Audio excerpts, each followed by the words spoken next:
Hello everybody, welcome to our channel. Today I'm gonna show you how to create multiple users on your VIVO X300.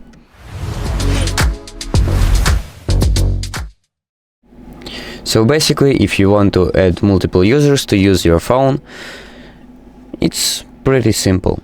Open up your settings and go down to user and accounts. Here you can already see multiple users. This is my main account and I can add one more user. Let's name him test. So basically create a new user. Here you can switch to your new user, turn on phone calls and SMS and delete the user. Also you can add the guest to your account. So basically that's all you need to know how to create a user. So thank you for watching and subscribe for more.